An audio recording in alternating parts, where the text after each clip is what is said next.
இப்ப நாம நேரா கவுண்டருக்குள்ள போறோம். அங்க டிகேஎஸ் இளங்கோவன் ஐயா இருக்கார். அவர் என்ன சொன்னார்னா, விஜய் கட்சி ஆரம்பிச்சார்ல, அவருடைய கொள்கை என்னன்னு சொல்லுங்க. ஏங்க, பெரியார் எடுத்திரியா, அண்ணா எடுக்கியா, கொள்கை தலைவர் எடுக்கியா, எல்லாம் எடுக்கியா, எல்லாம் கூட்டு சேர்ந்தா உங்க கொள்கை ஆயிருமா? தனித்து சொல்லுங்க உங்க கொள்கைன்னு அப்படியே லேசா போட்டு விட்டு போயிட்டார்லாம். திமுகவும் பாஜகவும் கொள்கை அடிப்படையிலே எதிரெதிரான கொள்கைகளை உடைய கட்சிகள். திராவிட இயக்கம் உருவானதே பாஜகவின் இந்த கொள்கையை எதிர்ப்பதற்காகத்தான். அந்த வகையிலே தொடர்ந்து நாங்கள் போராடி வந்திருக்கிறோம். நம் மக்களை முன்னேற்றி இருக்கிறோம், கல்வி வழங்கி இருக்கிறோம்.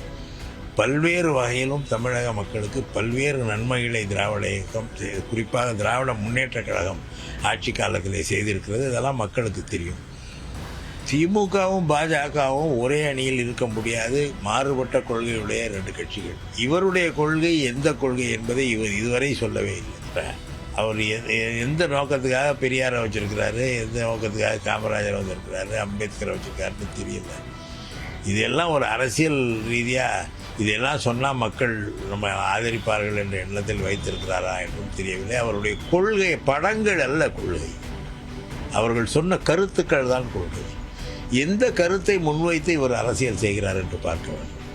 அம்பேத்கர் படத்தை வைத்திருக்கிறார், பெரியார் படத்தை வைத்திருக்கிறார், காமராஜர் படத்தை வைத்திருக்கிறார் என்பதற்காக அந்த கொள்கைகளை எல்லாம் இவர் ஏற்றுக்கொண்டார் என்றால் இவர் மக்களிடம் இந்த கொள்கைக்காக தான் நான் பாடுபடுகிறேன் என்று சொல்ல வேண்டும். இதுவரை சொல்ல வேண்டும்.